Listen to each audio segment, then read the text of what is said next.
So today's speaker is Alan. He is a member of our community, a friend of mine that I met here through the Psychedelic Society. He came to the Psychedelic Society because of his own interests, like we all did. And he was hoping that upon coming to these meetings, he would find somebody who would know more about these topics than he does. And as I got to know him, it became obvious that Alan is the person behind this one with all of this information. And I wanted him to share this out because I'm incredibly fascinated by tonight's topic. So, Alan, if you wanted to introduce more about yourself personally, I'll let you cover that. But for this, I just wanted to set this one up as, you know, I've seen some of these journals and I've heard him talk about it, and I wanted to get him here to open this stuff up for us tonight. So without spending too much time on introductions and stuff, I want to just say that we're going to watch Alan present, and there'll be time for questions for Alan, but this one will probably be limited on participation from the audience and more focused on Alan. So you want to go ahead and get started? I sure do. Can you hear me okay?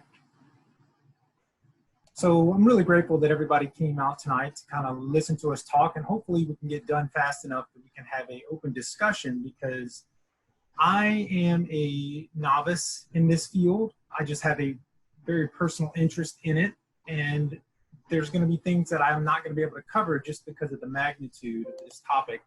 So I'm sure that there's people out here that know more about the specifics of some of the things we're going to talk about, and I love this conversation. So hopefully this presentation will be something to spark an interest, to help facilitate further discussion down the road on ways that we can use natural plant medicines to heal ourselves versus just solely relying on Western medicine or pharmaceuticals, right? So yeah, we'll just go ahead and get started. So this will be the agenda of the things that I hope to cover today. As we go through this thing, keeping in mind that, like I said, you're probably going to have a lot more experience on some of these items than I will. And I reduced this presentation down. I was talking to Jayson earlier about it, from 97 slides. Okay, I had 97 slides of new independent data and information on each one that was linked to a research article to validate this information. And we realized that it would take me 2 weeks to present that. So we decided not to do that. And this is condensed down to a much shorter version. But Jayson, if you don't mind, I will just show folks real quick where this information is being pulled from. So this is my personal database that I have created about individual nootropics, vitamins, and things, what their dosage recommendations, what they're designed for. And this spreadsheet goes all the way over, so it breaks down each individual item's neurotransmitter interaction. And then it goes times various lens to try this, and then we try that, and then we would try this, and then we try that, and that. But one of the things is that each one of them has feedback notes from people who have tried these things. So the information tonight is going to be based upon scientific analysis and research, but fortified with user feedback, some of it positive, some of it not so positive. And hopefully we can just present this information to you and inspire you to do some more research on your own. So having said that, we'll continue on to the actual introduction portion. So a little bit about myself. I've been 17 years in a recovery program, 16 years in the military. I've been trained in numerous different things. I've got a formal education. I got a degree in psychology. I just finished a master's in business. But all of this training and experience, I was still diagnosed with numerous different diagnoses by Western medicine and given various types of pharmaceutical treatments for it. Now, they were effective, but they also came with a significant amount of side effects. So that's kind of what started me on this journey of there's got to be a better way to help manage life without the pharmaceuticals and the side effects. So with that being the background, I'm also going to say that I have lots of personal experience with nootropics and smart drugs and all things that are legal. Any reference to any illegal substance is going to be something I've read on the internet, that is from research. It's all academic and/or research potential. I'm not a doctor. I do not prescribe or provide. And like they said earlier, psilocybin is still considered a Schedule I drug. So there's that. Yeah, well, let's get this thing started. So why even consider the nootropics? For me, it was based upon experiences with pharmaceuticals that were having unwanted side effects to treat disorders in my life, which upon further investigation, come to find out were just manifestations of stress. And it's so interesting for us to be talking about this at this time in this environment because of, man, we've got the COVID-19, we've got the financial crisis, we've got families not being able to pay their bills and the Black Lives Matter. I mean, we are at a pinnacle of stress, and the influences that negative stress can have in a person's life are monumental. So if you look on the outside of this circle, it's going to talk about the various types of stressors and what their influences and such are, all the way down to your brain. But this is the thing to remember. Not all stress is bad, but long-term chronic negative stress can start having significant negative impacts on your body, in your life. And here's the other thing. It doesn't matter if it's a real danger, there's a tiger in front of you kind of danger, or if you genuinely believe in your mind there's a tiger outside. Your body responds the same to that stress. It'll produce, cortisol and all these different adrenalines, which will have those negative effects on your life. So these are the various things that negative stress can manifest in your life. The one that I found the most profound was that long-term chronic stress can change your genetic expression. It'll change gene expression in your life. It also has the ability to create hardwired paths for fear, anxiety, depression in your mind from just long-term chronic exposure to stress. I mean, there's tons of research on what happens to your body with stress. If you're sick, you'll get sicker. If you're not sick, you have the potential to become sick. It's a big deal. So I'm going to move kind of quickly through this so we can get to the things and open up a discussion. So these are the negative stress impacts. But stress in its scientific definition is just the bodily response to the demands placed upon it, right? So that's a very ambiguous statement, which also means that there is positive stress. So there is a law out there called the Yerkes-Dodson law that says performance will increase with stress to a certain point. And then at that certain point, performance will start to drop if stress continues to increase. So the objective of this presentation is to be able to say, how do we live in a world, an environment that is so overrun with stress and fear right now, while also maintaining our optimal performance in life, right? So that's what we're going to go for. So to go through that process, we'll talk about the ways of reducing stress, i.e. and enhancing function, bodily cellular function, and the means to actually get it done. So obviously health is such a big topic. I mean, we're talking about, one little nuance of the total human concept. So please keep that in mind, that the things we talk about today are going to be a way, not the way. It is a piece of a much bigger system. So as we go, we're going to zoom in on this here level. So according to the CDC, these are the things that they recommend to reduce stress, to maintain a healthy lifestyle and the optimal performance of life, right? I mean, we've all seen this. This is no new information, right? But one thing, though, that this can go deeper into is how do we actually do it? So to improve, and we're going to focus on the brain, so how to improve our cognitive functioning is through increasing your blood flow, the transmitters, and the nerve growths and such as that. Because there's so much to do with health, so much influences from stress, I've kind of narrowed this presentation down to just simple brain function, because your brain's kind of important. I don't know if you know this or not, but it kind of can dictate what is actually perceived as stress. If you can get your mind wrapped around a situation, you can reduce the amount of stress just with a mindset. Now, if there is a tiger in front of you, you know, you're still gonna have to get away from the tiger, because that's not gonna go away while you're thinking about it. So anyway, a little vignette story about why the importance of having a good cognitive function was, there was an old man sitting on a park bench and he was crying. A young man was jogging by him and he stops and says, "Hey, sir, what are you crying? What are you crying for? What's happening?" The old man says, "I'm a multi-millionaire. I have a great big house. I have the fastest car in the world. I just married the most beautiful woman who satisfies me in every way." So the young jogger's like, "Man, you've got everything I could ever dream of in life. What could be wrong with your life that you'd be sitting here in the park crying?" The old man says, "I can't remember where I live." So brains are important, right? You can have all the great things in the world, but if you cannot mentally enjoy it, then what good is it?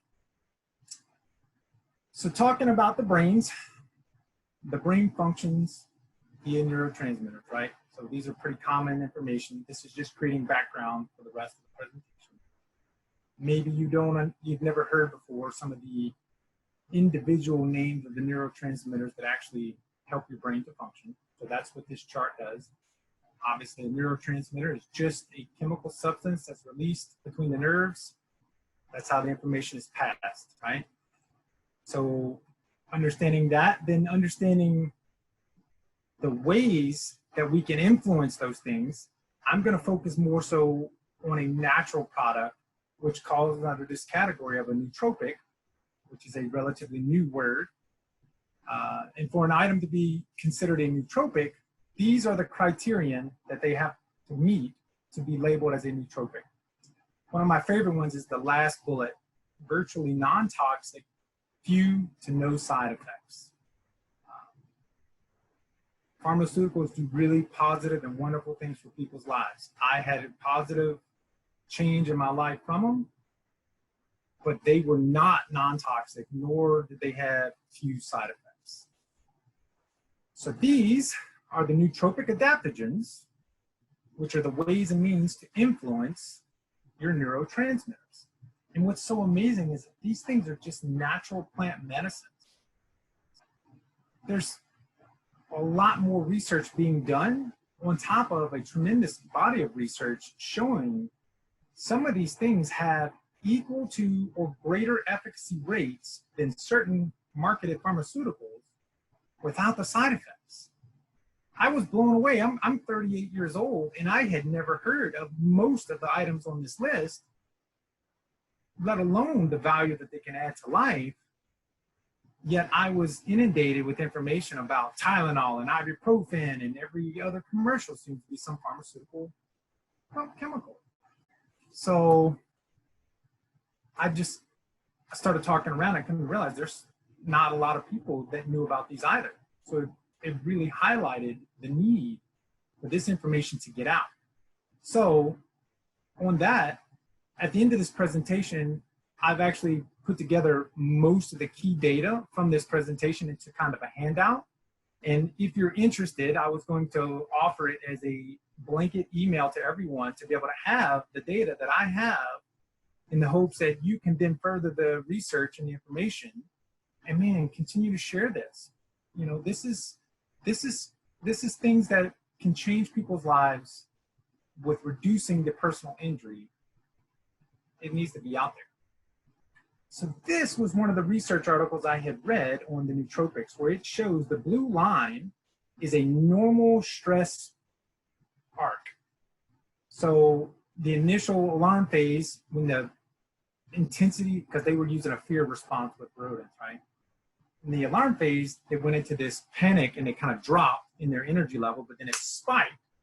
The stress response spiked high, but then there's always a refractory period where you drop below baseline of energy. When they would add into these animals that were being tested, the adaptogens, it mitigated the low and it mitigated the high, allowing that animal to maintain a homeostasis for longer. Some of the trials were able to eliminate the exhaustion phase altogether. I mean, that's a big statement to say by just a plant that's growing, you know, in various places. They have antidepressant features, there are anti-fatigue features. It's an impressive thing. So this is going to be my crosswalk that hopefully will be a value added at the end of the presentation. We can send it out to everyone. So the ways that we've already kind of talked about, you know, reducing stress, you know, meditation, brain training, these are all the recommended things for a healthier lifestyle, right? But I don't know about you guys, but I'm married, I'm in the military, my wife is in school, we have a 2-year-old daughter. We're moving to Germany in less than 30 days. So we're selling a house, we're doing this, we're doing that, we're doing this. So to me, that's just normal, regular life. So how can I manage to do all of this normal, regular life and all of these other activities they say I need for a healthy lifestyle? I mean, I would like to believe that I can do all of it at one time, but it's not realistic. I actually need help. So as a part of that help, you know, we have to find means to manage these things, because without managing the healthy lifestyle topics, we're going to suffer the consequences of that chronic stress. So assuming that I wanted to reduce my stress, right, which is very true, there is a host of plant medicines that are equal to or greater than certain pharmaceuticals, i.e. Xanax, Ativan, and Valium, were all three tested against rhodiola and ashwagandha. Ashwagandha would have comparable results. Rhodiola had variable results, where at certain tests, rhodiola performed better than those three at reducing people's stress. And then the rest of it, you can just crosswalk it across. This is just the tip of the iceberg. There's no way I can go through the full list that you saw earlier on my original screen. I'd be willing to share that database with people that are interested. Can you read what's on the screen now? Some people are having trouble seeing the presentation. It might be blurry. Can you at least read the ways and the means for each that are on the screen now? Yes, for sure. So the crosswalk talks about the reduced stress, which would then in turn increase the neural metabolism, right? Neural metabolism, increasing neurotransmitter connections in the brain. So ashwagandha, rhodiola, and holy basil have all been researched, tested, and proven to reduce stress and enhance neural metabolism. Going down the list, creativity, social connection will increase the neurotransmission, so you'll get more flow of the connection of the transmitters. Alcar and malt are amino acids that our body produces naturally that you can supplement with to enhance those things. Meditation, tons of studies showing how psilocybin can take a person and get them more in touch with who they are on the inside. All the way down to one that is very impressive is the physical activity to increase blood flow. Cordyceps were the primary influencer in the 1993 Chinese Games. So there's this version of the Olympic Games in China where these 3 Chinese ladies broke world records in racing that had been in place for 20 plus years. And when they went to investigate, how did all 3 of you break all of these records in this one year that had been standing so long? They came back with, they had all been dosing with massive doses of cordyceps, which is just a mushroom that was from the Himalayan mountains over here. That sparked some research. And cordyceps and rhodiola are probably the 2 most powerful adaptogen nootropics that I would recommend to a person.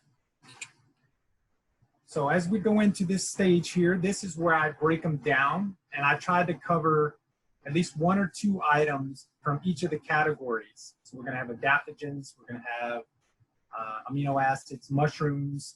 I'm going to talk about vitamins and minerals, but I'm going to do it lightly with the ones that are the most impactful.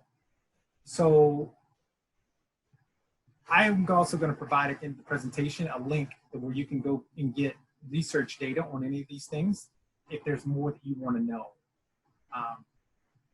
Of keynote, each one of these items has an absorption property or will require an additional element to enhance its absorption. So here's a fun little caveat. The vitamin industry is several $billion a year of wasted urine, basically, because the vitamin and nootropic industry is not FDA regulated, so people can make claims that aren't necessarily true. So an example being turmeric is one of the most widely sold vitamins or herbs for all types of ailments. And there's tons of research to validate that.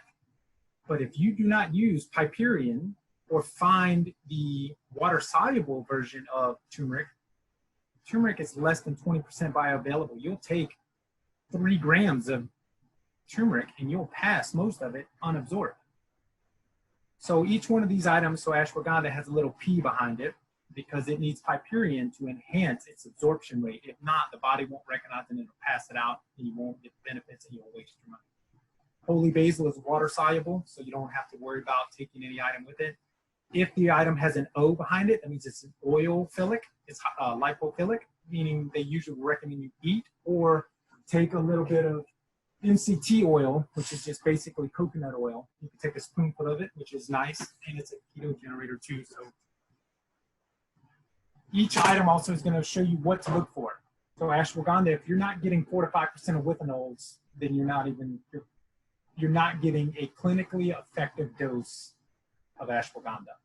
Same thing with holy basil. Be careful, these names are all Latin and strange looking, but the basilicum is a sweet basil that people cook with. It's in the same family, night and day different effects. Holy basil is considered the most sacred herb in the Ayurvedic medicine world. Actually has research done on it that it has equal to effect on pain relieving receptors as ibuprofen. I had never heard of holy basil before I started this research. I take holy basil and can tell you that it is a tremendous pain relief. But none of these things are going to act like a pharmaceutical chemical where you take it now and just have this drastic life experience. It's more in the lines with you take the holy basil and then all of a sudden you just notice that your body's not hurting like it was. It's more subtle.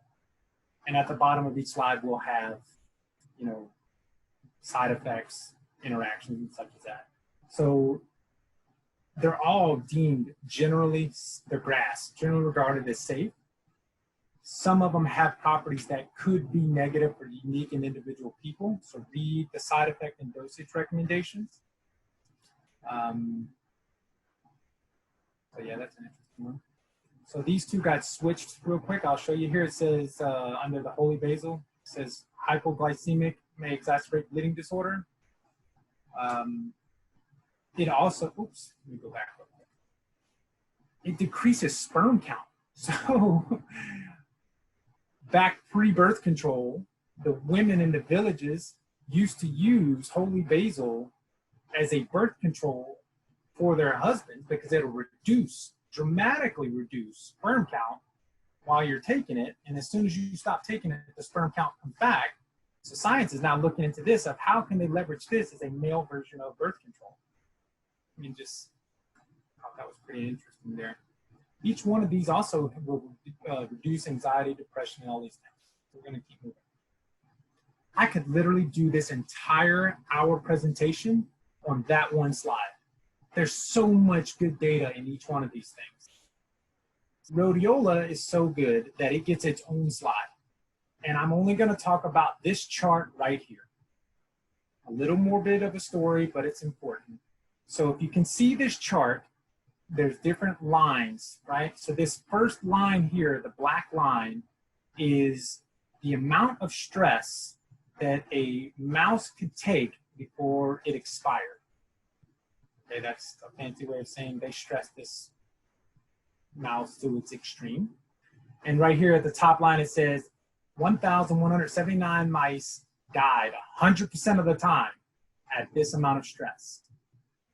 They started giving these mice Rhodiola rosea at these different doses. And what they showed, repeated trials, they could increase that mouse life expectancy up to 29% just from taking Rhodiola rosea. No other influence other than an herb that grows in the Siberian outback, or whatever they call it over there.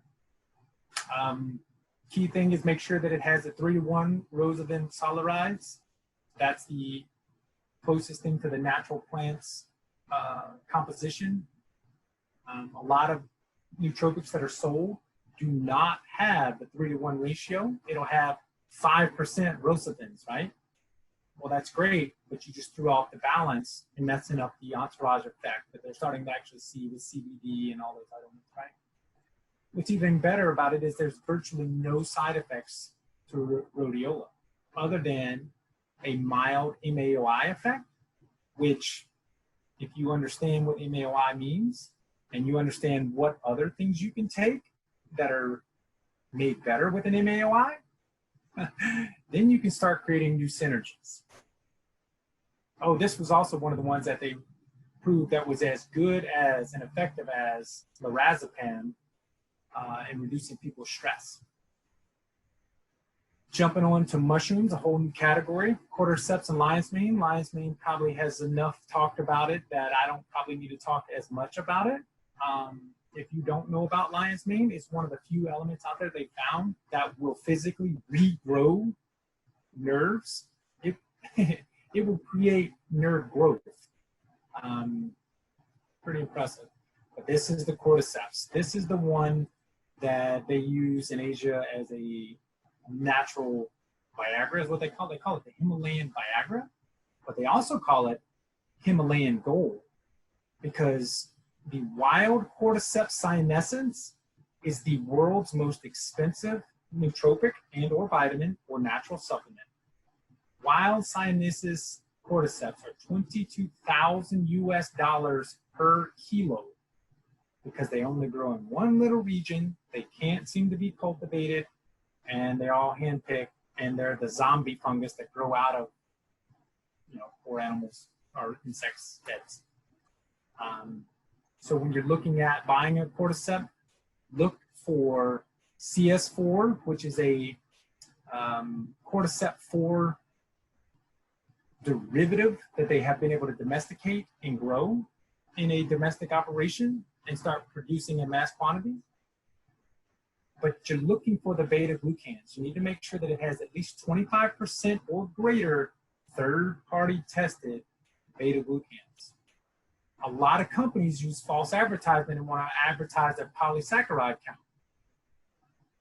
The polysaccharides are not going to tell you in the detail that you want to know about the value-added beta glucans, because polysaccharides do have beta glucans in it, right? But it's a smokescreen when they hide behind the polysaccharide. It's almost a warning to me now that if you're going to lead with that, knowing that I'm looking for beta glucans, then I assume they're hiding something. Not always, it's an assumption. Cordyceps is a powerful, powerful adaptogen. The details, though, when there was Chinese athletes, it was the Chinese National Games in 1993.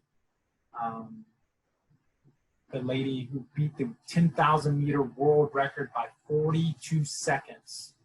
So that's not a 1 or 2 second beat you. That's 42 seconds. She beat the world record that had been in place for 23 years. So that's a thing.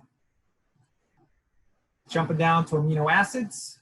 The ones that I'm talking about today, your body naturally will produce, but these are synthesized, manufactured by a company, but you can supplement with them safely, because if your body doesn't have a need for this amino acid, it'll pass it out unused. But I can take you through a whole list of evidence showing that there is an average of 17 to 23% reduction in calcium, zinc, iron, and mineral compositions in rice, grain, and fruits and vegetables because of CO2 in the air, because we're growing crops faster to produce bigger volumes at the expense of quality. So these are natural elements that we normally have. And in theory, historically, you would get them from the food you ate. But the food you're eating today has the potential, depending on where you shop and depending on what you buy. If you're just buying generic over-the-counter Walmart or Fred Meyer's food, you are more than likely getting the food that has a reduced nutritional value, and you need this. Alcar is an amazing amino acid. You take that, it is almost like immediate energy.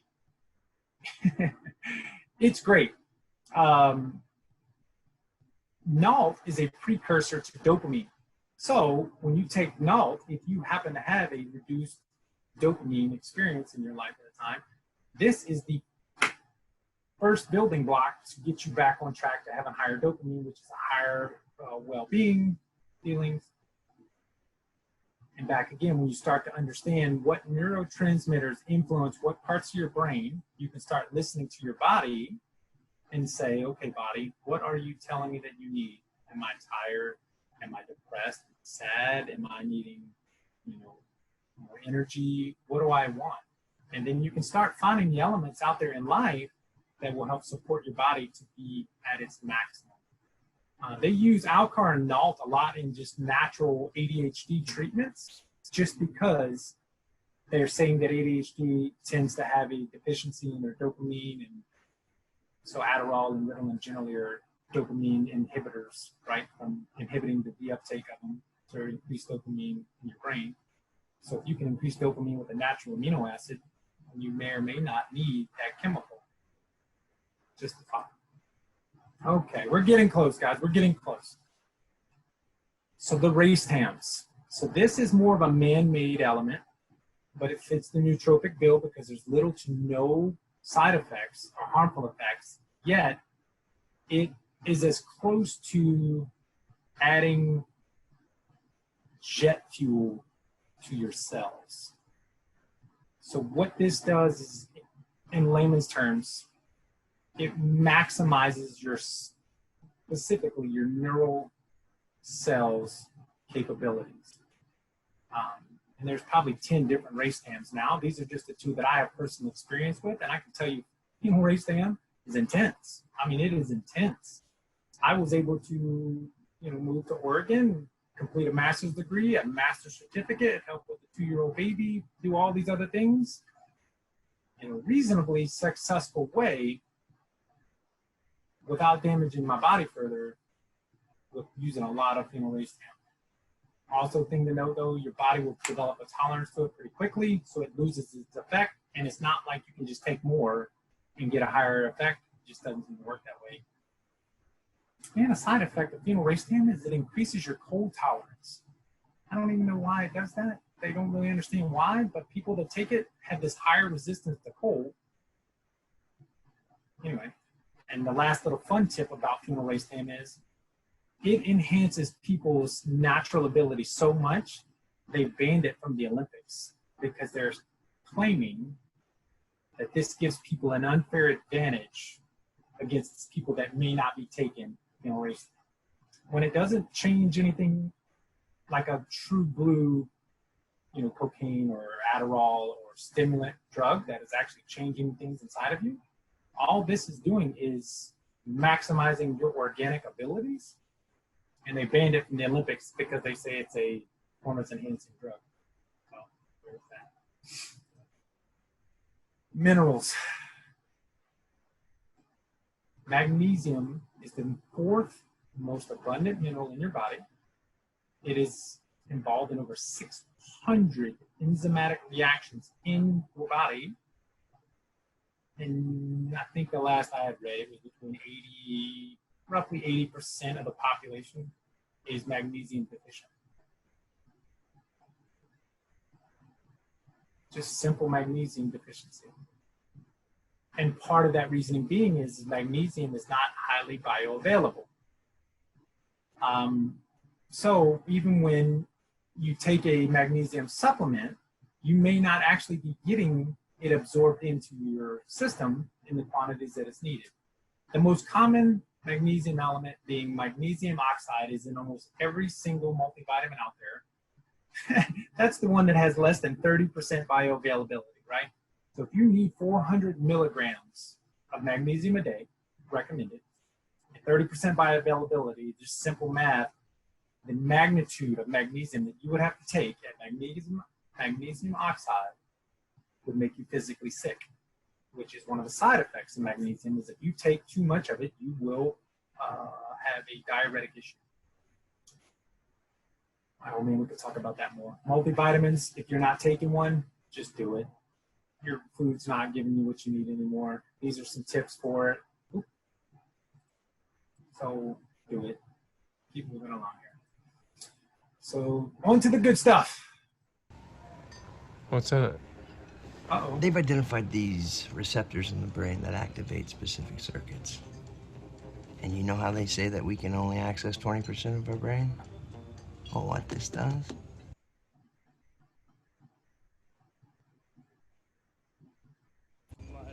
It lets you access all of it. All right. Unlock the other 80%, right? So psilocybin mushrooms. So my computer has decided to blank out all of my slides information. So please excuse me there for a second.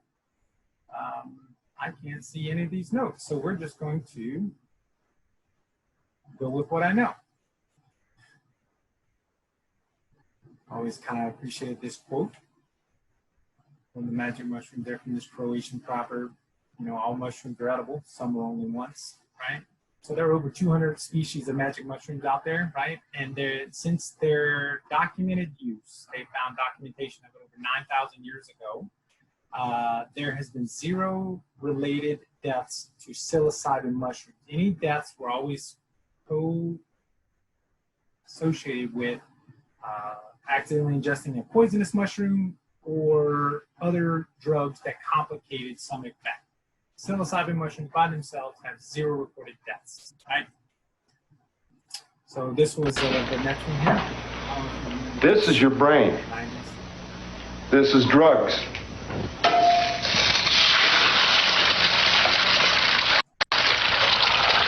This is your brain on drugs.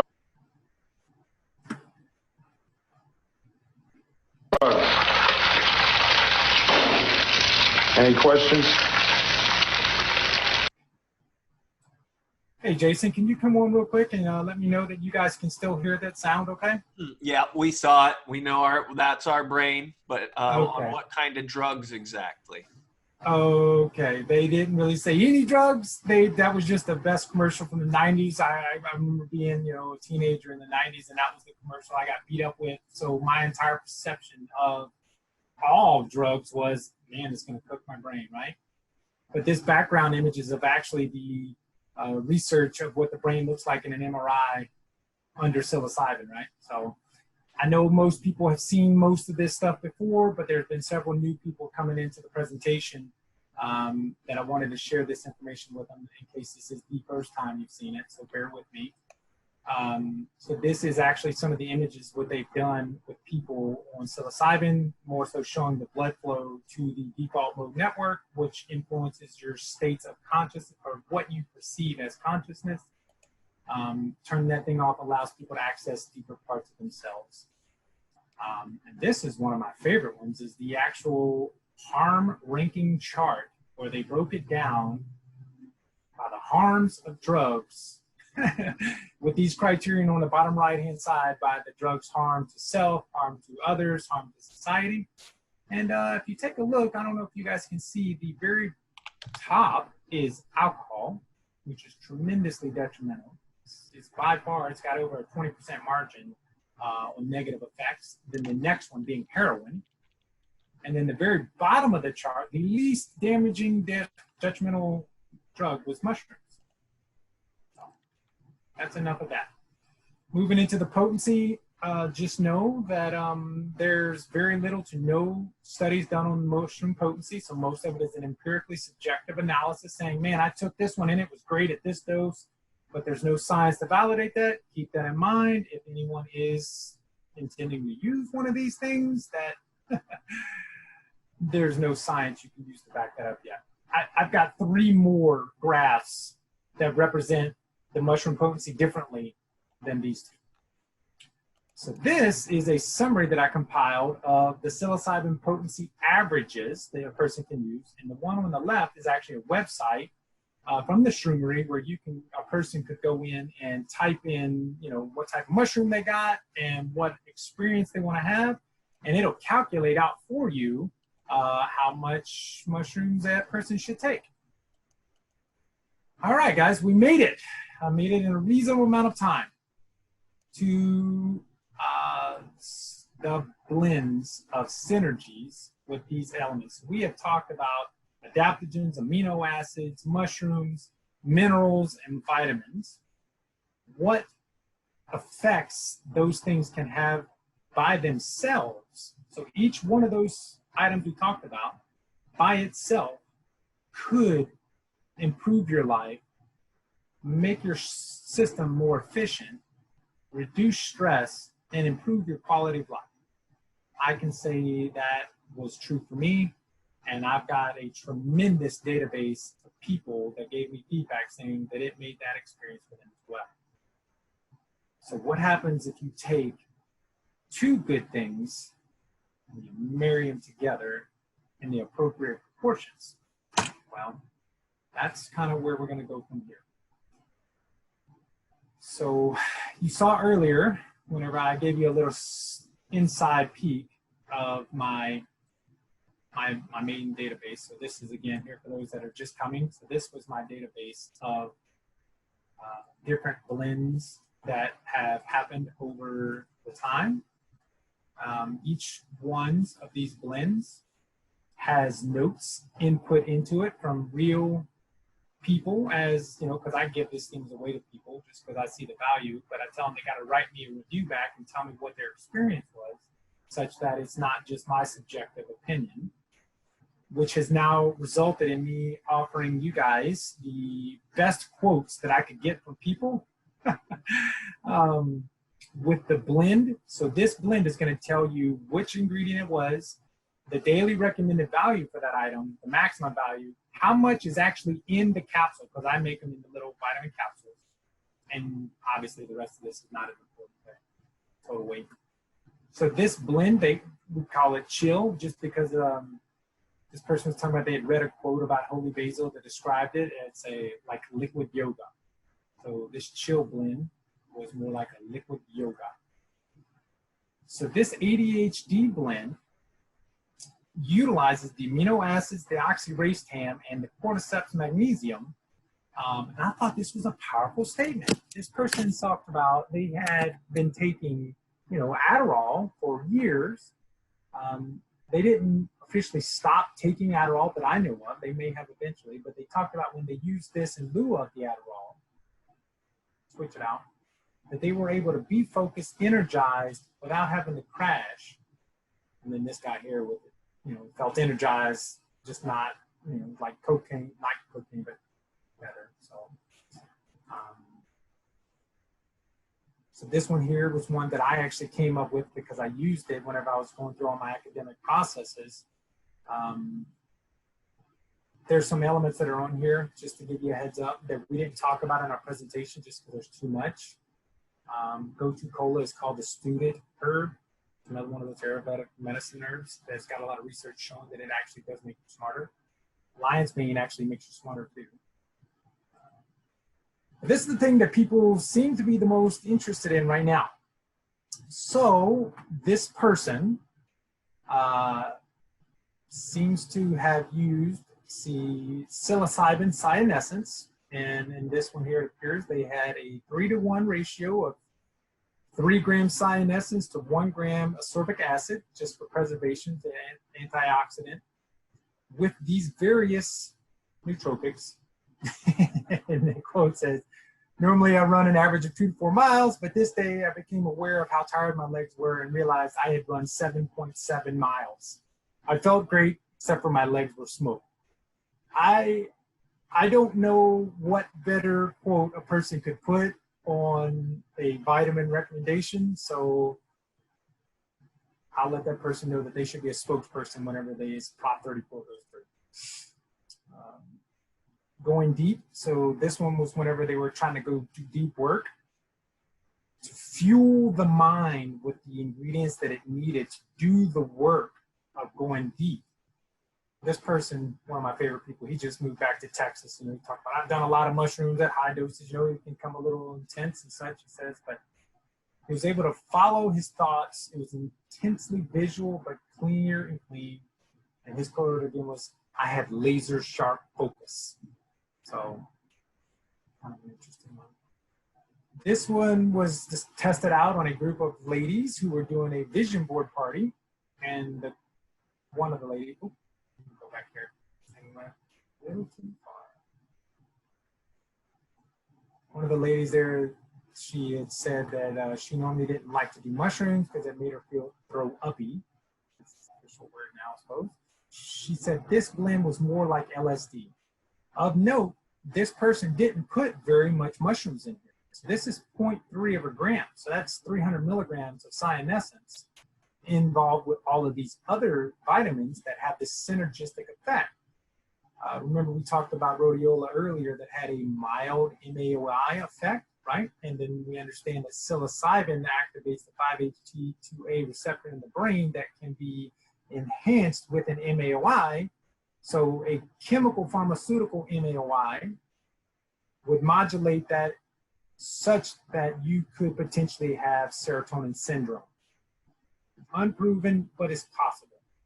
The nootropics MAOI effects would not be so much that you would have to fear serotonin syndrome.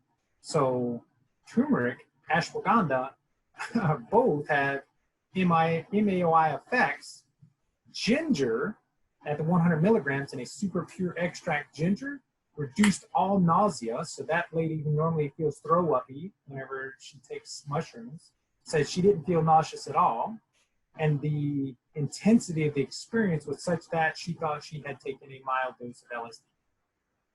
And I like this one here. The lady said it was like a warm hug.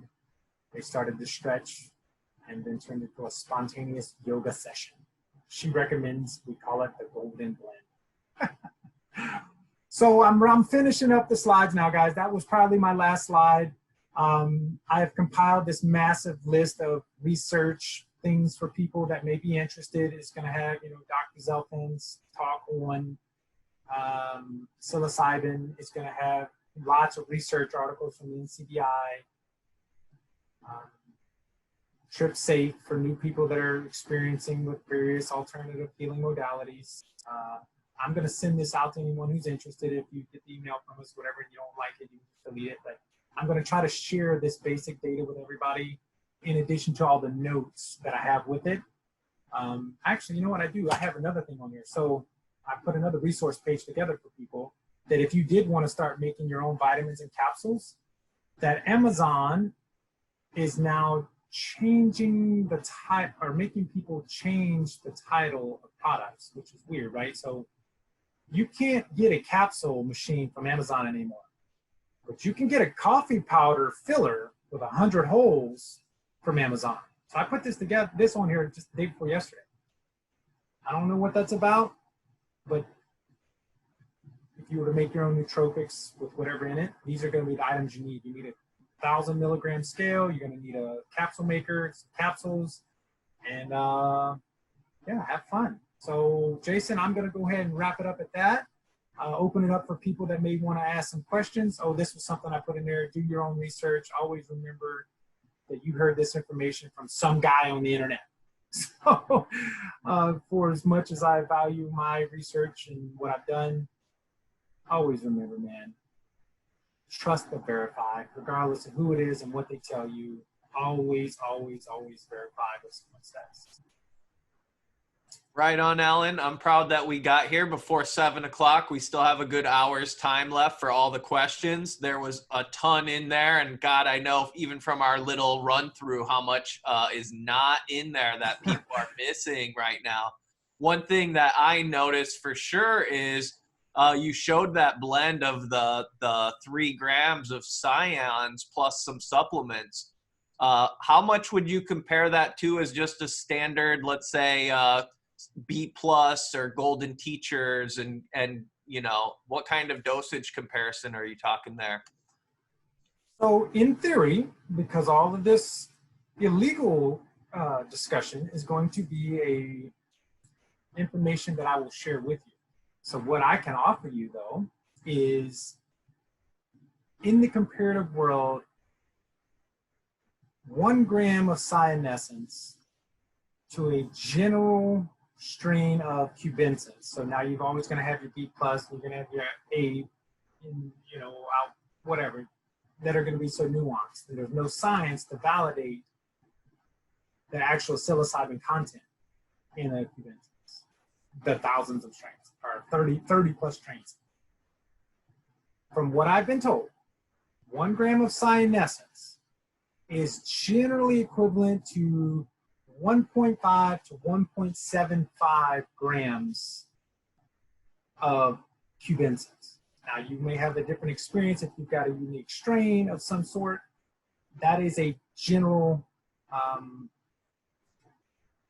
comparison. So what I'll do is I can put it back up there on the screen and let people, well, I'll give it to them anyway. You know, I'm gonna send this out to people so they can come back, and actually, if you find some information that's different, man, I'm all about it. So this is the Shroomery, if you can still see my screen. Yep, we see you. Okay, so this is a website I'm gonna offer people. So if you type in dosage calculator, it'll take you to this thing here, and you can actually understand what type of mushroom you have, what its potency level is based upon their general estimates. So science, 1 gram, cubensis, 1.5 to 1.75. Okay, thank you for that calculator. So we got some questions from the audience. I'm going to start with Ginger. Hello, Alan. Thank you so much for all the information, and thank you for sharing that with us, because it's just a lot. As I can't imagine how long it took you to put all this together. So my question is, I know you mentioned a couple of blends that address, that help learning and just kind of comprehension. Is it also good for memory? I'm looking for something that specifically addresses memory, because I've used ginkgo in the past and I have noticed a difference, but I know you can't use it long term because it's liver damage, it causes damage. Okay.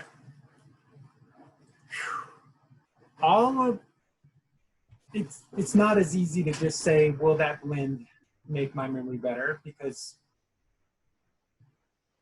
if you understood what the basics of memory was, you can put together items. So lion's mane, bacopa minora, and ashwagandha, all 3 have clinical studies showing, let me see if I can find it for you here, clinical studies showing how they enhance memory. So this guy here, the nootropics expert, great resource repository, because he is able to link all the research articles to his breakdown. So right here, ashwagandha enhances neurotransmission, right, by acetylcholine. Acetylcholine is the little neurotransmitter that goes between the ends of your neuron synapses when you're having a thought or memory. So if you can increase acetylcholine in your neurosynapse, then you can increase the efficiency and effectiveness of a thought, a new thought. So ashwagandha will do that. So it boosts memory, learning, and cognition. But like anything, these are not going to make you anything. They're going to maximize what you are, if that makes sense. If a person's ever taken some hardcore stimulants, so i.e. Adderall, or cocaine, or Ritalin, you know that that thing is going to make you do something. you're not going to sit in your chair for very long. This is not going to make you do anything except for give you the ability to do more than you may have been without it. Excellent. Okay, so I'm just going to take just 1 second, and since we're at an hour, just remind everybody this meeting is brought to you by the Portland Psychedelic Society. We have meetings like this all the time where we come and have little discussion groups, talk to each other, and bring in presenters to show what they're working on. And so if you find this meeting valuable tonight, please go to our website, portlandpsychedelicsociety.org, and make a donation. We're also going to make an effort to share this information onto the meetup page, and I'll try to link to whatever information we have shared into the YouTube video. And so I just wanted to say that, please donate, keep this going. And if anybody has any questions, what I'd like you to do is use one of the like reaction features or like clicking around on Zoom somehow so that I can do like a raise hand, but not on the camera because I can't see everyone. So if you could click the participants button and you'll see a list of everybody on there, I think you can raise your hand. Okay, we got Annette. So I'm going to start with Annette, and anybody else, please raise your hand and we will make sure you have a chance to ask Alan a question about what was presented here tonight. So Annette, did that work? Yes, I think it's good. Thank you so much for this amazing presentation. It was just so well done. Quick question for you. On the nootropics that you mentioned when you were going through the slides, is there a particular brand, or how do we find something that's high quality and has the correct ratios that you were speaking?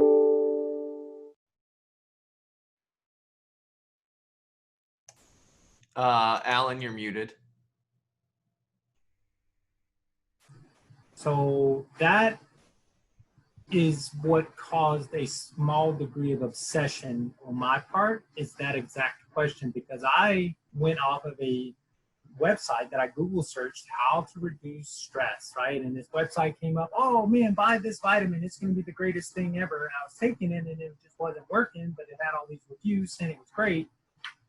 So then I started looking into it, and that's what created this obsession that you see now, is that I realized that there's no regulation in the industry. So it really requires people to actually know something about the item to be able to buy it. I have a bunch of brands of things that I use. They're just a brand. My favorite example I share with people all the time is turmeric, right? So if you went on Amazon and you typed in turmeric, you're going to get, I think it was like 45 or 46 different brands of turmeric, right? But of that 45, 46 brands of turmeric, I think I got it down to less than 20-ish on there that actually were going to give you a therapeutic dose of curcumins with the therapeutic dose of piperine in it that would make it absorbable. So, and there's no necessarily a correlation between price and quality. I bought some of the most expensive products thinking, man, this has got to be better because it costs more, but it's not. Further research also revealed that there are actually just a core group of companies that make nootropics and vitamins and stuff, and they private label their products out to other people, who then in turn put their own label on it. So I actually did put together a presentation, Jayson alluded to earlier. My original presentation was 97 slides long, because I went through and I posted the hyperlinks to all the things that I had personally used and could say were quality at the basic level. So that's a lot of information to share with you. I'm sorry about offering a specific brand. I apologize. But. That's okay. Alan, is there a list of brands that you would recommend that you could maybe make available to us? I have that already done, and I will share that out after this presentation of the ones that I personally use. But if you want to use ashwagandha, I'm going to share this slide deck with you as well. Just always look for an item that is standardized to at least 4 to 5% withanol. Withanol is the active component in ashwagandha that gives it therapeutic value. I've got 3 different varieties of ashwagandha right now. And so this one being the tonic brand, this is a Rhodiola. They do extra high strength concentrates. So I'll post a link to this one. The reason I buy this one is because I will take their extra high strength or potency and break it down into other vitamins. That way I have a higher concentration versus filler, because, you know, so here's another example, turmeric. I use this Me First Living. It's one of the more economical value turmerics, but it's one of the few that give you a true 1,000 milligrams of turmeric with the piperine needed, without any fillers. So that's the other thing. So like on a turmeric, when you got to make sure that it's standardized for 95% curcumin, or you not getting value. Thank you. Yes. Sunita. Yes, my question is that you mentioned lion's mane, and I've used lion's mane both on its own and in conjunction with other products in microdosing. And I found it to be quite stimulating to the point where I couldn't use it. I am highly affected by caffeine. And I was wondering if your research with others or yourself, you've noticed that comment. I personally have not had anyone talk about it being stimulating. It's highly probable, but that was typically the people that were using the lion's mane were also integrating it into some sort of a microdose. So they were focused on something a little different than the stimulation part of it. But I can actually go back and query some people and ask them if they had that experience as well. I mean, it would make sense. The most common thing that I've heard people say about lion's mane is that it did make them a little itchy, right? So the science behind that one is that it's genuinely making nerves grow, which becomes a little bit itchy. For people that are mega dose on lion's mane, that was the main thing that I heard people say. Okay. Yeah, that'd be helpful. That'd be helpful because on Reddit and stuff like that, it's mostly male. And I'm getting a master's in functional medicine, so I study the science of this, and the effects on this stuff on women compared to men can be quite different. Oh, so yes. I'm curious to see if you, you know, because you have some data, that'd be great, that information.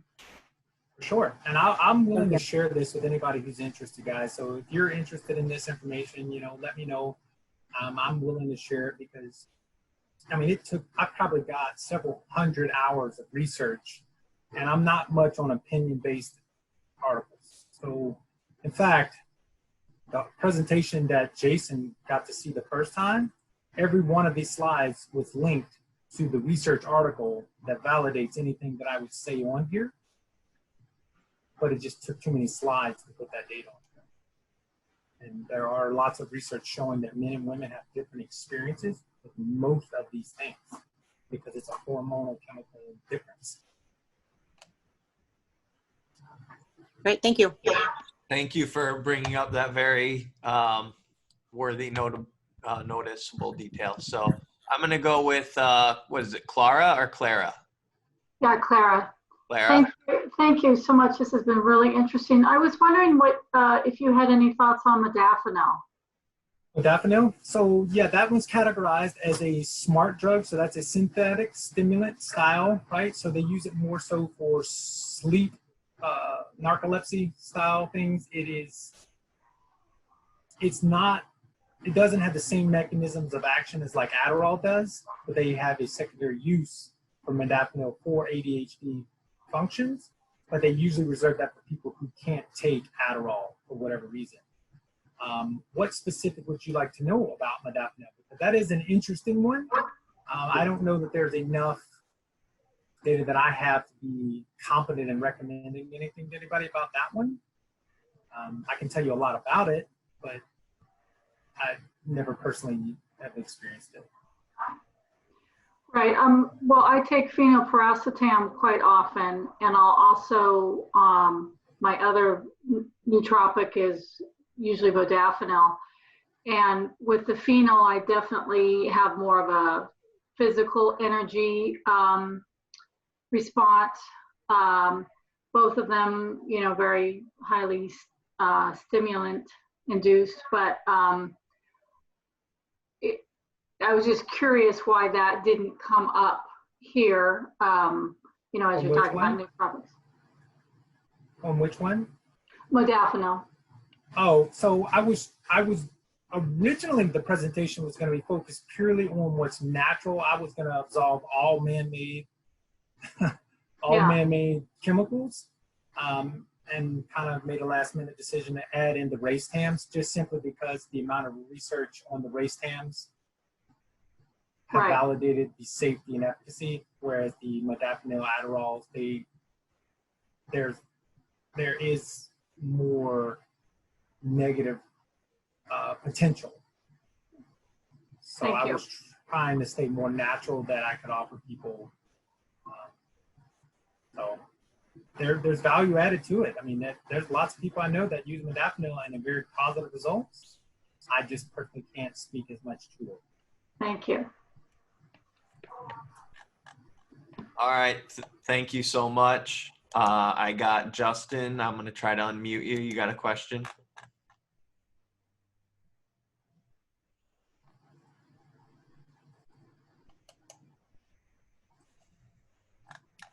Maybe Justin's not there with us. We got a bunch of questions on the chat. David from Dallas, do you want to hop on? I know you got a bunch. Oh, thank you. Yeah, thank you, Jayson. Can you hear me? Yep. Yes. Okay, yes, thanks. Yeah, a couple of them have been addressed. One of them was modafinil and aromodafinil, since they are sort of the classic non-amphetamine prescription ones, and I realized we're kind of trying to get off the prescription list anyway. So let me address something that I found extremely interesting, and it's so over time I've noticed some remarkable differences in. Okay, you mentioned potency with respect to the different psilocybe species, and from my point of view, that's kind of way most people put a little bit too much emphasis in that, because if you want more, you can always just take more. But qualitatively, meaning the effects can actually be quite remarkable in terms of side effects such as nausea, or effects such as calmness, or mental or cognitive enhancement. And I haven't really come up with any great conclusions as like this one's definitely better for this or that.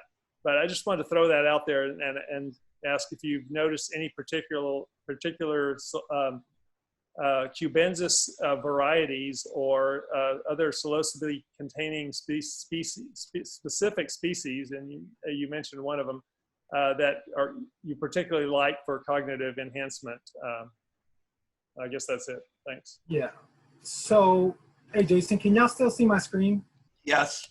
Okay, so I'm gonna give you guys a little peek behind the curtain, okay? So this is my wellness folder on my internet browser, okay? And I'm just gonna go to this Shroom folder.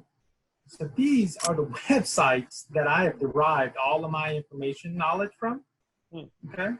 I'd be willing to share this with you, but it is absolutely disgustingly overkill, okay? To be more specific to your question, I have been told that people like to use a higher potency, higher quality mushroom to reduce the quantity of mushroom they have to consume to get the effect. So it seems to be that psilocybin is psilocybin. Different mushrooms require more to get that.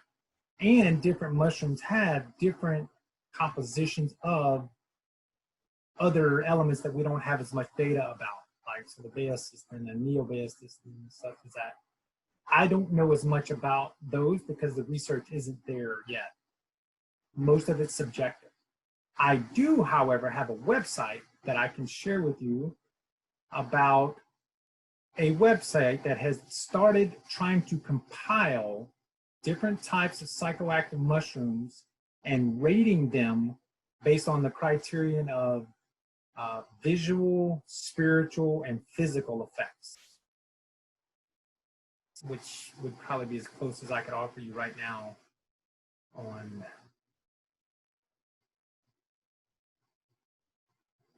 telling the difference between various mushrooms, because right now all I can tell you is that the smaller the mushroom with the higher potency means that's the less chitin that a person's got to eat. And that's what makes people feel nauseous, is actually the cell wall of chitin makes people nauseous. So fortunately, ginger has about a 80+% success rate in reducing nausea if you get a super pure ginger extract. So, Chris, I got you unmuted. You had a bunch of questions in the chat. Would you like to ask one? Sure. Yeah, so recently I started dealing with the vertigo issue, and the one cure for vertigo, or at least in my case, is basically just neuroplasticity and using your brain and eyes as much as possible. So I was curious, I've been doing the Stamets stack. What is your opinion on that? So the Stamets stack is from the man. So we're going to refer to him as he is the man. He actually was my inspiration to look at how to make different blends. And I'm sure that he would agree whenever I say it depends on what you want. So he talks specifically about, the niacin and the lion's mane and the psilocybin for neural development, right? That's specific. So he says take 1,000 milligrams of niacin, which creates the skin flush to be able to push the neurogenerative properties of psilocybin and lion's mane through your entire body versus just the mind. So really it all comes back to you listening to your body and you deciding what it is that you would like to do, and then you take those elements that we know that will support that. If that answers your question. Might want to clarify the amount of niacin in that stack. There seems to be some differing opinions on that. I don't remember exactly off the top of my head what it was, how much he said. I'm trying to go off a recall right now on how much he had said put in it. It was more than what a normal dose was. Yeah, we're thinking you said 1,000 and the number might be like closer to 100. That is highly probable, and I apologize if that's, I more than likely misspoke that. No problems, just for Thank you people for that listening. clarification.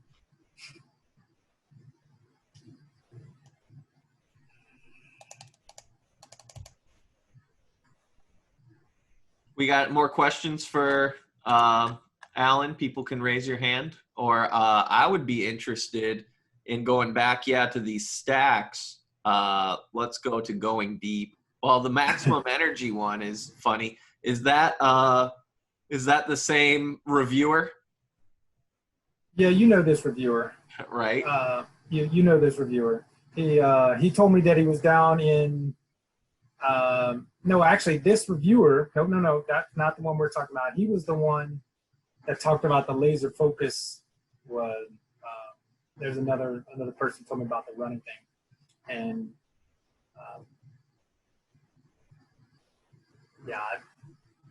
some people work for organizations that are highly sensitive to their employees being around, talking about, or participating in any kind of illegal activities. So I'm trying to be very cautious in the terminology and words that I use.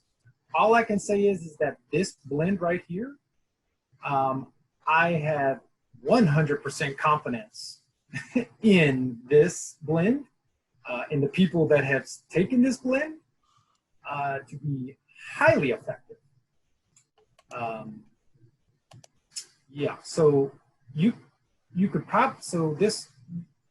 the mushroom that you put in there would probably, with a cubensis strain, would probably recommend not going more than probably 0.3 to 0.5 at the most, because it seems to have this synergistic effect, especially with the rhodiola, to where it magnifies the psychedelic experience of it.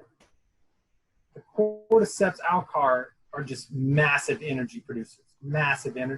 So you get your mind right, your body is flooded with energy, oxygen, and it's a pretty intense go-getter. You know what? How about we do this, Jayson? How about if I just open up the database, man, and we just go through that thing, and then That is people can where we see want to go. Yes. Well, why don't we just do that?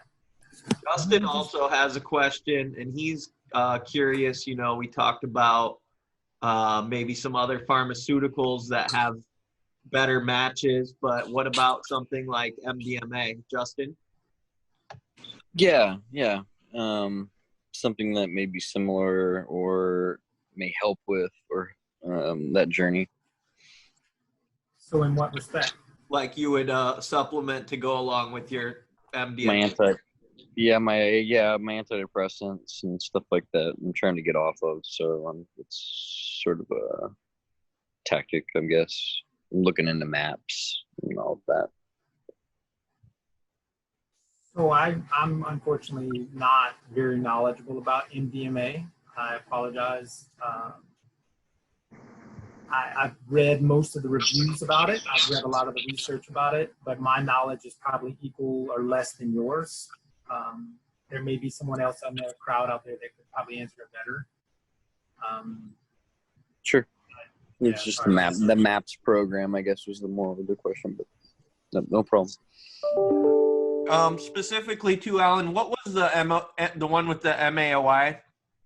Most of them all have MAOI effects on them. So Rhodiola rosea is one of the more potent ones. Turmeric actually has a mild MAOI effect, and so does holy basil. So holy basil, rhodiola, and ashwagandha are ashwagandha being more well known, but rhodiola probably being more universally valuable. Holy basil is for people that do smoke weed. I've heard a lot of people come back and say that it is like a just very mild weed experience, that it's just very relaxing, just life is just easier. Like that one lady said, it was like, liquid yoga, but it does have an MAOI effect, which is naturally going to increase your serotonin, dopamine availability in your brain. Does everyone understand what I mean when I say MAOI? Okay, so monoamine oxidase inhibitor. So monoamine oxidase is the chemical neurotransmitter in your brain that is responsible for breaking down serotonin, dopamine, and various other neurotransmitters to be reabsorbed in the body in its individual element. So basically, in MAOI, the inhibitor stops that chemical from breaking down serotonin or whatever, which then in turn increases the amount in the neural synapse. So these nootropics and natural items we talked about have an MAOI effect, which then in turn increases serotonin and dopamine. But it's more complicated than that, but this is a very simplistic. Please forgive me if you're a doctor out there and you hear me talking about this. I'm not trying to be offensive. Excellent. All right. Yeah, let's look into some of these other ones. I personally think chill needs the name change to liquid yoga. All right. From there, I would be curious, if anybody else has any questions, please use the hand raise function and we'll just let Alan kind of explain a little bit more. My question is, okay, you say going deep. Let's just explain the logic one more time of like why you chose what you chose and going deep. Okay. So in a going deep experience, the amount of work that, all right, back it off. Your brain is less than, 20% of your body's weight. Your brain in size comparison is insignificant, and yet also can be up to, I'm going to guess on this one, but I can't remember the exact, but it was upwards of 60 to 70% of energy usage in the brain. And when you inject psilocybin into the brain, the amount of work your brain is doing is monumental. A lot of people report being a little bit hungover, or the afterglow where they just don't want to move, they're just kind of burnt out. So adding in items that are going to maximize your cell's function. So Alcar, man, Alcar is a great one, right? So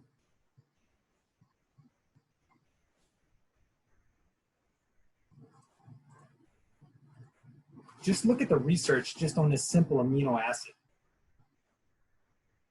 It is a direct fuel to the mitochondria in your brain. It doesn't have to be synthesized. It doesn't have to be broken down. You're not losing energy to make this energy.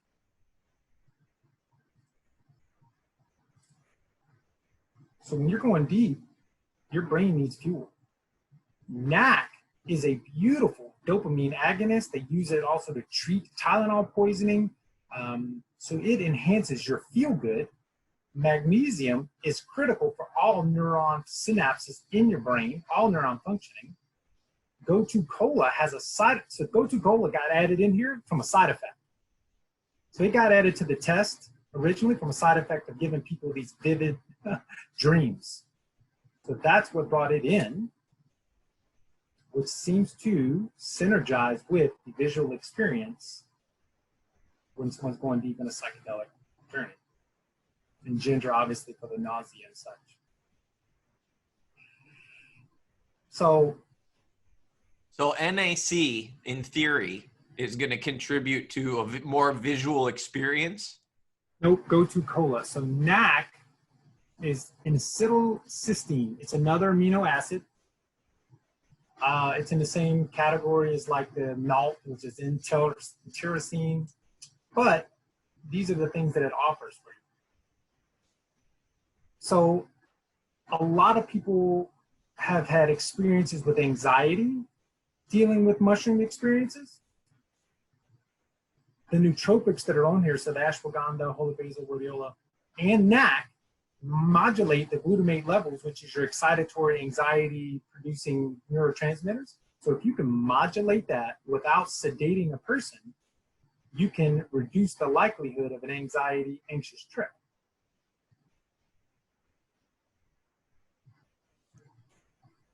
Yeah, let's look at that sheet a little more. The last one you just clicked through. This one? Yeah, okay. So this one is this is a little bit every single thing known to man. Not quite. Okay. Everything you use in these blends? Yes, so this is everything I've used in this blend plus some, and I still use some of these things, just not in the magnitude that I used to. So this chart, I just updated it, so a lot of the things didn't transfer over correctly. But I tried to put a summary behind each item and what it does. Boy, there's just so much to be able to talk about, Jayson, man. Oh my God. Well, we are coming to the end of our time, so it is like, let's go for the high value stuff now, things that you definitely... So the most high value I can offer people is this right now is a tried, true, tested, reviewed, with all the notes for those blends that can tell you that I have not heard a single person come back and say anything negative about any of these blends specific. The other ones, I cannot tell you that have as much data about them. More of these were in the beginning days. The most value I can offer people is take these blends that I have created right now. So I've given everybody 6 total blends, but I've also given you the details of why those blends work. And I'm also going to give you the links to build your knowledge. I'm a novice. I'm a guy who was interested and built it. I'm hoping to spark interest and give you the tools to build something better. Does that make sense? Absolutely. The beginning of our presentation, I kind of highlighted, I am a almost 17-year military veteran, so my skill set is slightly different than medical. This is just something that's personal.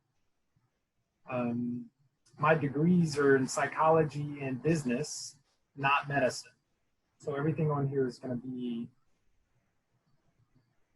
personally driven. I've given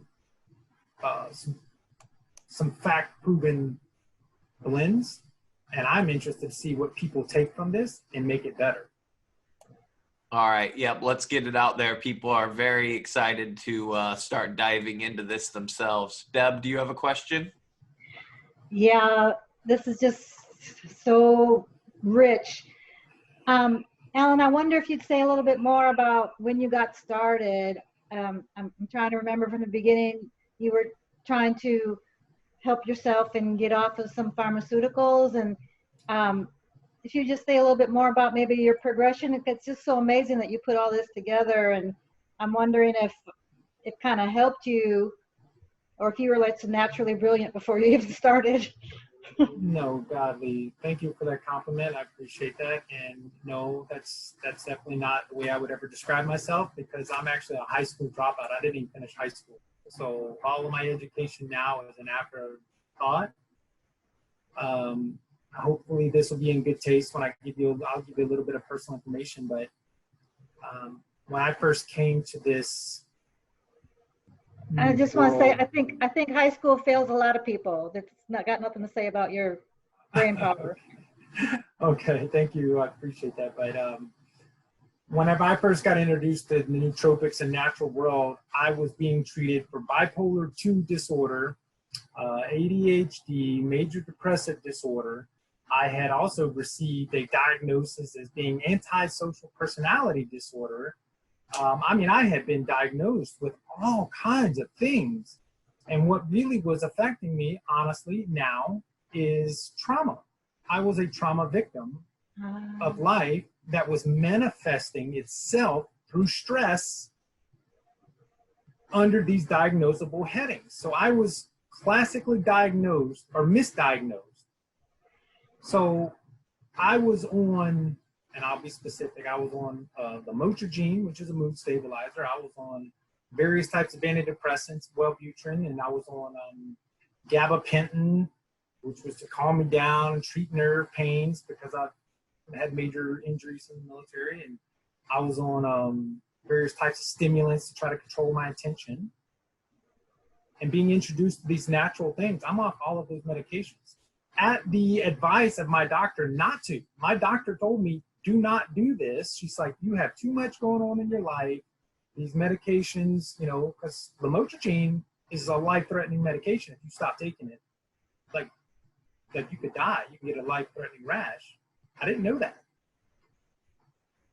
These medications were helpful, but I was able to effectively transition onto a natural regimen. All right, Jayson, I'm gonna turn my screen share off and I'm gonna give people a peek inside of the true insanity of what we're talking about, okay? Can you guys see me again? Yes, and I got it highlighted on you. All right, well, this is a small peek into the true insanity that I have taken this to. So all on this counter here is various cordyceps or alcar or whatever, times this entire cabinet, times this cabinet, times this bucket, times that bucket. All natural. Everything up here is all natural.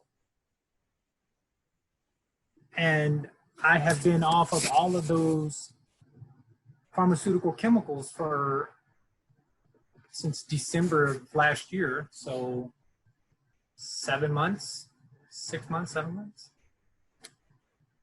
And my life has improved more than I can explain. In fact, my life has improved so much that I still continue to see a counselor because I'm not so vain to say that I might not have lied to myself about needing the medications. So I wanted to be real.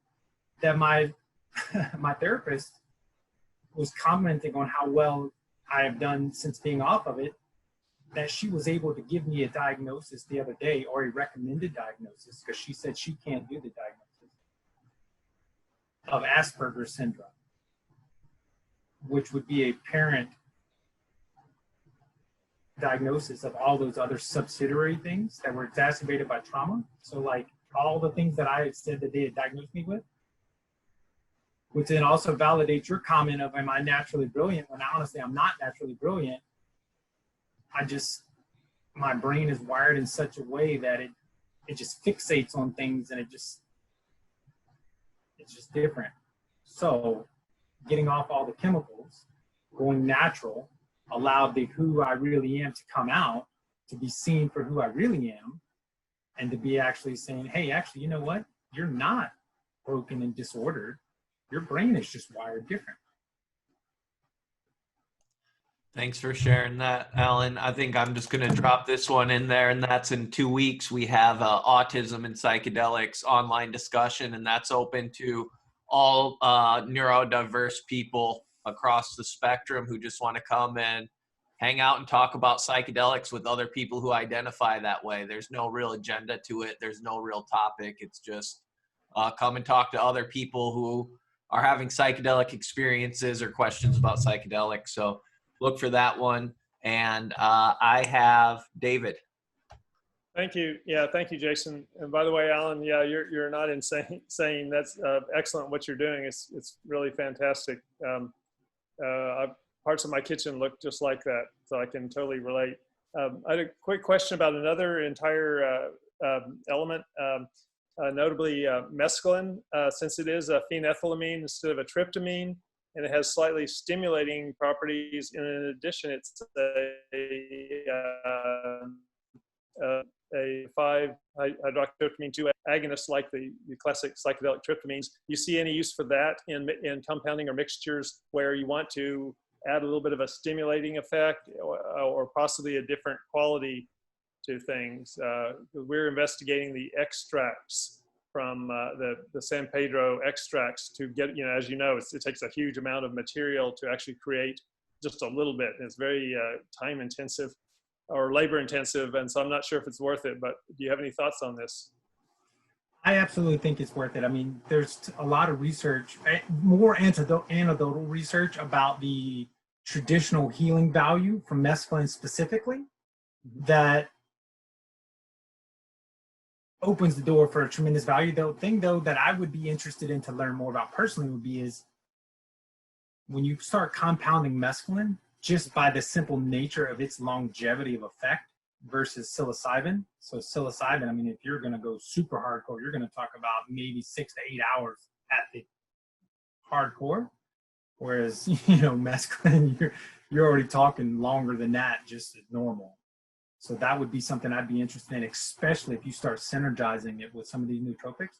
Mm-hmm. So I went through that presentation pretty quick, and I only gave you very high level information about the nootropics. When you start getting deep into it, man, some of these things have really strong synergizing effects, really strong. So if you've got a stimulating, long-acting psychedelic and you put a strong-acting, synergizing nootropic in with it, you're either going to be able to use a much lower dose or you're going to have a much longer experience. Yeah, great point. And another thing is, this may be TMI to discuss at this point, but LSD also falls into that same category. And it can do some wonderful things to give like 12 hours of good effect. So with your other mixtures, but if you want to comment or not, whatever. Thank you. I would love to, but I'm not, because I'm going to stick to the realm that I'm pretty competent in. I have a lot of friends that will talk about LSD and the value of it because you can use smaller amounts, longer effects, similar mechanism of action in the brain. If I were to speculate, I would say you could probably take mushroom out and put LSD in that thing, and more than likely postulate that it would be as effective. I will tell you that the synergy is better than just doing a substitution for sure, but it's too much to get into right now, but there's a great synergy between the two, the mushroom and the other. So, okay, thank you.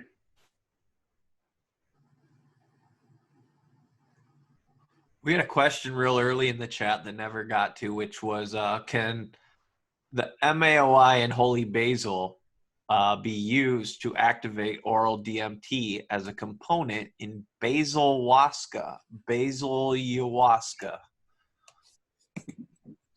would love to know about that myself, actually, because that sounds very interesting. I think that might actually be something I've never even thought of. But I don't know that it would be a strong enough MAOI, though, right? So in ayahuasca, the ayahuasca vine is a powerful MAOI nootropic that activates the DMT. So I don't know. I would actually, you know what? I'll tell you what I'll do. I will offer you a ask me again next week, because when we hang up from here, I promise you I'll go see as much information as I can find about it. But I think that would be great. I think, well, we're coming to an end in our last 15 minutes. I think we definitely need another meeting, probably in September, but we should maybe talk about, as this meeting closes, what we would like to see in that next meeting from Alan.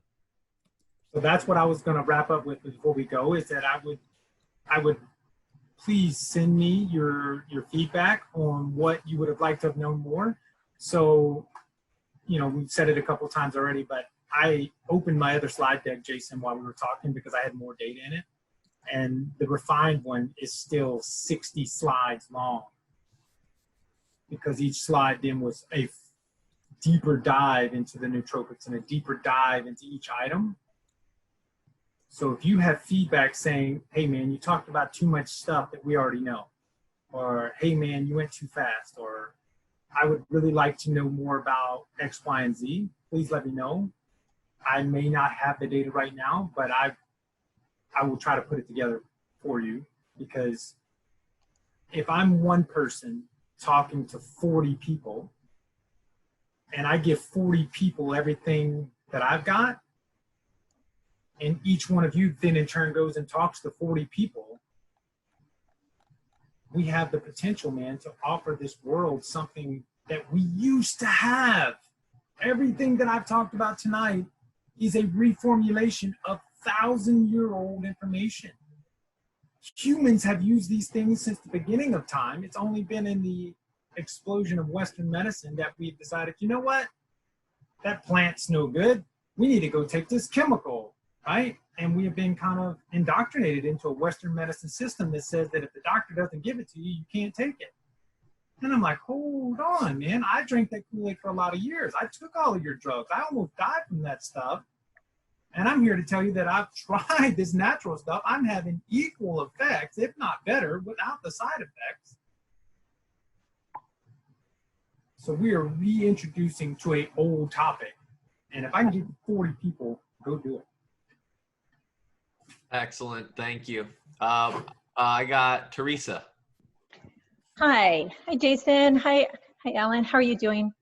Hi. I just wanted to ask you about kratom, because you had that in your spreadsheet. Can you speak a little bit about that? Yeah. I didn't like it. Okay. And that is a personal thing. I have actually the lady who came back with a statement of saying that mushrooms usually make her throw uppy. Mm-hmm. She gave me half a pound of kratom that she had imported from somewhere. I've done tons of research on it. The research is a great research.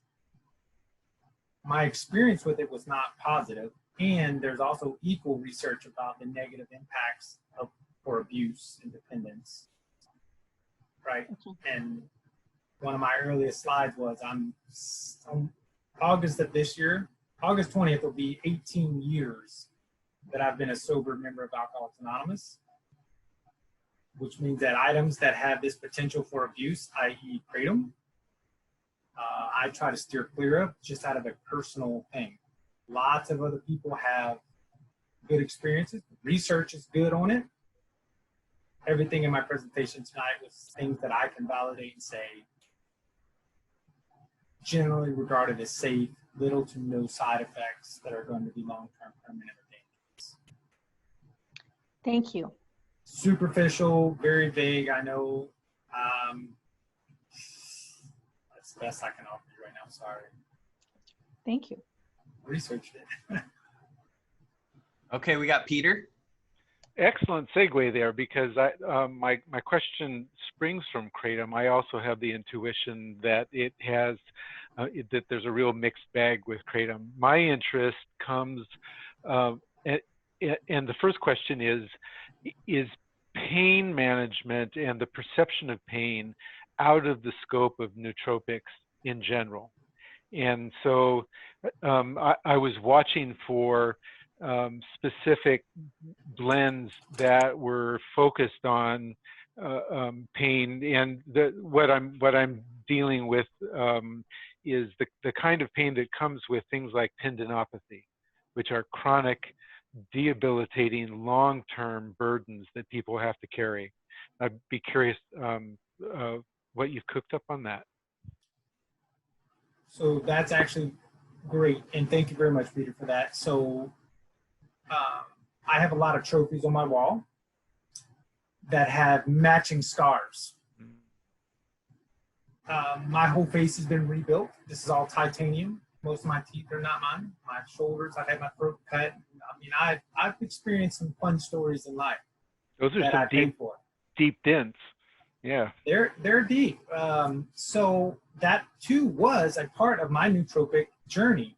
And I can tell you easily off the top that I deal with a lot of inflammation, chronic pain, just inflammatory, right? Turmeric, when your body is able to absorb the appropriate amount of turmeric, is a tremendous anti-inflammatory. So this one is, I was talking earlier about it, it's not the most expensive, it's a mid-level brand, right? But it has the appropriate amounts of turmeric. Okay, let me back that off. This is gonna get confusing, but does everyone understand when I say turmeric that I'm actually talking about the value of curcumin? Okay, I don't know what you just meant. The value of what? The active ingredient. The active ingredient, yeah. Okay, Yeah. so turmeric is the plant. The active ingredient is curcumin. You can buy curcumin pure by itself. But what they're finding is the entourage effect of taking a turmeric with the appropriate amounts of curcumin in it is more effective in inflammation. So that's one. Number two, holy basil, and this one's a little bit more expensive, has numerous research done on it with its anti-inflammatory pain-relieving effects that are equivalent to ibuprofen. I picked up that from the beginning of your presentation. That was the first one I wrote down. Yeah, so that's why I picked those ones that I did, because, I mean, obviously you saw that list has hundreds and hundreds of elements in this thing. And how do you pick out of 100 items? Right. I picked the ones that I know have been very valuable. Ashwagandha, holy cow, if a person took ashwagandha, it's probably the most immediately impactful nootropic. It is sedating. I mean, it is like lay back on the couch and just watch TV or just watch the sunset or whatever. There was one other thing I wanted to say is you estimated hundreds of hours that you've put into this. I think you've underestimated by an order of magnitude. This is very impressive. Thank you.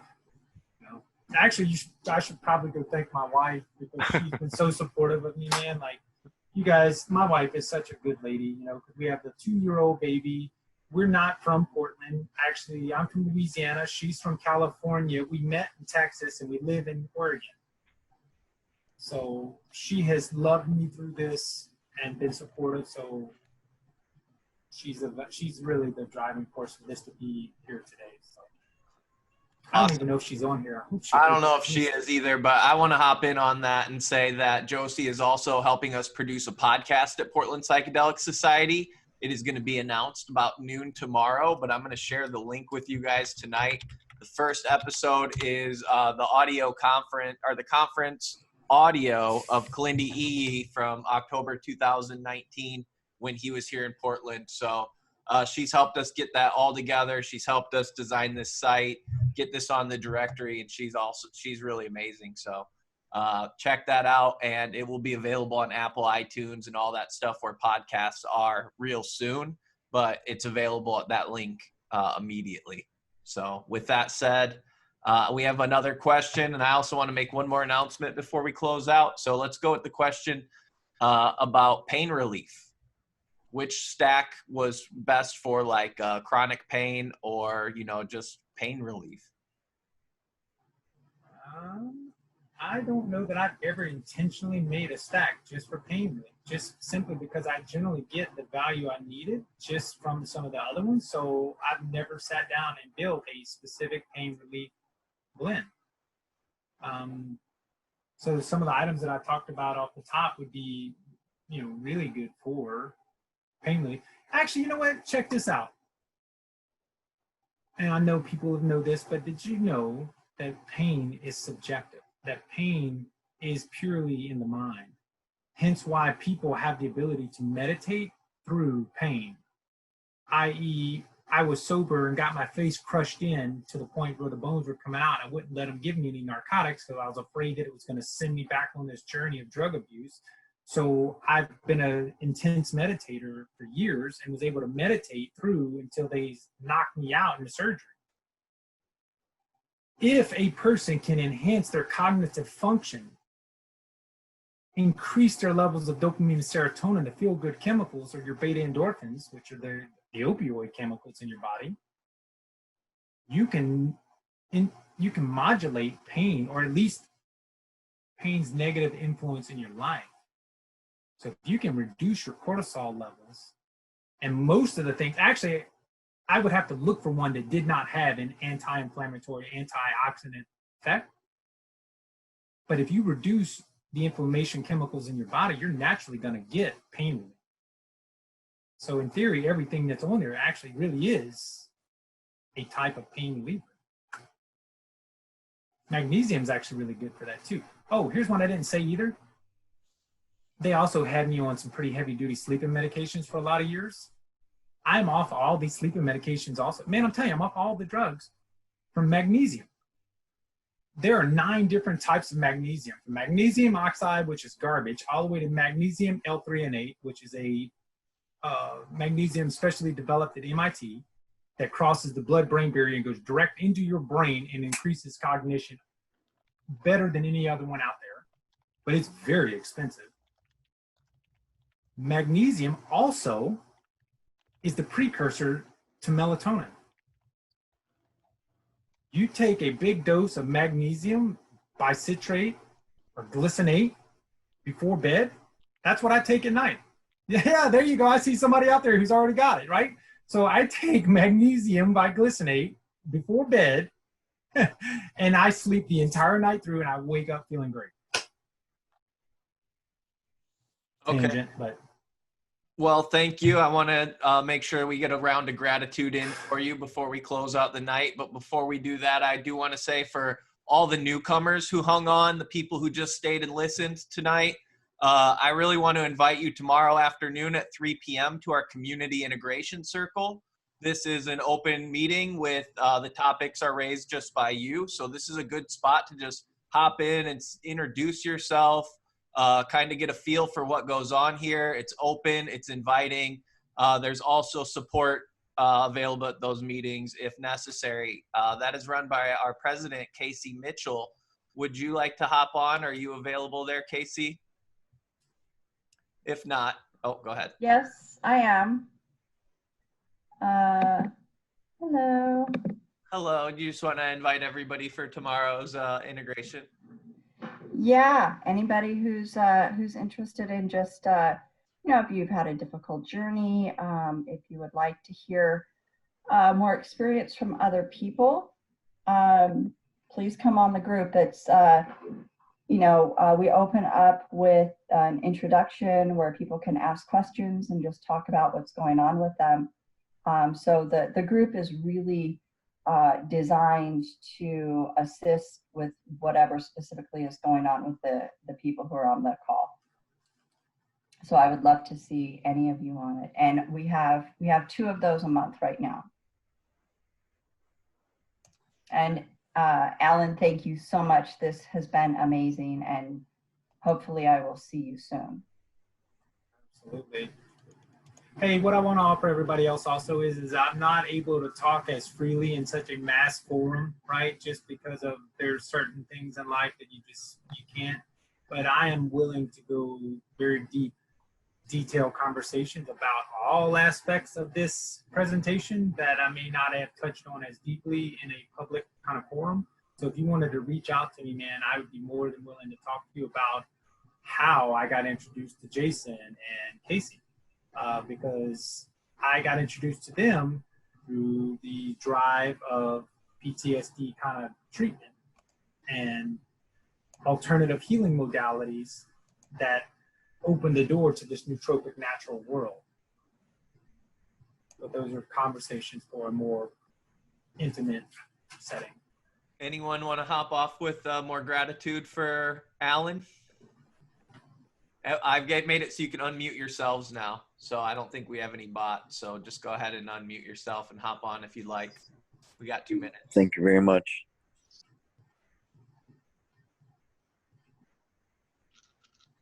Elliot? I'm okay, thank you. Sorry, I hit the button wrong. Catherine? I just wanted to thank you because it's very informative, and unfortunately I came in the middle, so I'm sort of catching up here, but you were like a treasure trove of information, and it's really appreciated. Jemima? Yeah, thank you so much. What a wealth of information, and I'm just so honored to be a part of it tonight. Thank you all. Thank you so much. Amazing. Sandra? Hi, thank you very much. It was wonderful, very helpful. I'm eager for all of the notes. Thank you, aren't we all? We're going to work to get those up under the YouTube link and also onto the meetup in the comments. So you'll have to go back and find our past meetup. So David. Oh yeah, just once again, thank you so much. Believe me, as Jayson knows, Teresa and I are kind of like the mad scientists, and you are like a clone of, you fit into our what we've been doing. So you're one of the first that we've met that's like, oh yeah, there's someone else that kind of does this crazy compounding and gives things out to friends as guinea pigs and says, hey, try this. And they're always, it's just wonderful. So anyway, what you're doing is awesome. It's the only thing you can do. That's the way to do it. So we really appreciate it. We'll keep in touch for sure. Thanks. Absolutely. Hey, thank you.